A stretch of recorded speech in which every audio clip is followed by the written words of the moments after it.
I think the strongest teams going into the ESL One is going to be SK Gaming, obviously clear favorites, but they've been struggling somewhat in the last couple of months since winning their last tournament, especially online. And we have Virtus.pro, who's been playing really good recently. So my favorites is actually Virtus.pro. It's a bit of a gamble here, but I think actually they have more game time in official tournaments lately and better results than SK, but they're going to be the two favorites.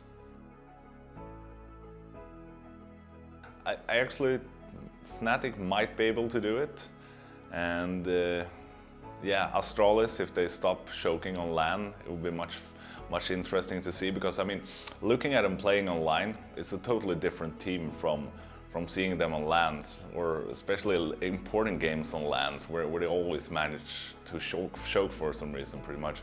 If Virtus.pro would face Astralis online, it would be a much easy stomp for Astralis, 9 times out of 10.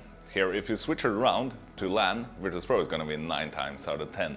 So it really impacts, and those two teams are the ones that has the most impact from playing on LAN or playing on internet. So I think Virtus.pro has a huge advantage for it. So yeah, that's going to be the top contender. And I also feel like Astralis needs to step it up these tournaments, because it's been going downhill for a long time for them now. So it's really time to step up if they want to prove that they belong up in the top. And I think the Swiss format is really random. It's not ideal in my opinion. I mean, having 8 teams playing each other one-on-one, best out of one map, it doesn't make any sense. So it's bound for a lot of upsets and a lot of, you know, picks and bans going wrong, so you lose a game, and it's bound for a lot of mess up from teams actually. And I think the worst teams are gonna have a bigger impact and getting an advantage from this, considering that it's so random. Well, I think actually that, you know, Liquid, they can upset one of the top teams in a map or two, since this Swiss round really favors them.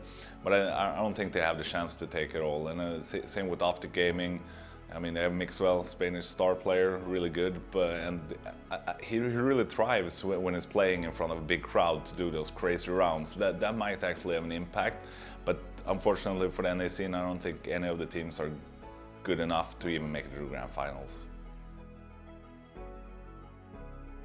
There are 3 players who can get the MVP award here. I think firstly it's going to be coldzera, if SK managed to win it. We have Neo, who just won it in Bucharest, who's been playing great lately, back to old school shape pretty much. And then we have kind of a dark horse, and that's going to be olofmeister, because we haven't really seen him perform on LAN in a really long time, and everybody knows how good olofmeister can be.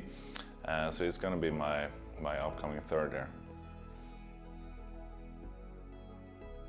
Well, I mean, my experience from playing in the US, back in my days, we normally always faced up against the best American team, and so obviously the support was really biased for them, so it was kind of annoying playing in the US with loud Americans cheering and a good atmosphere.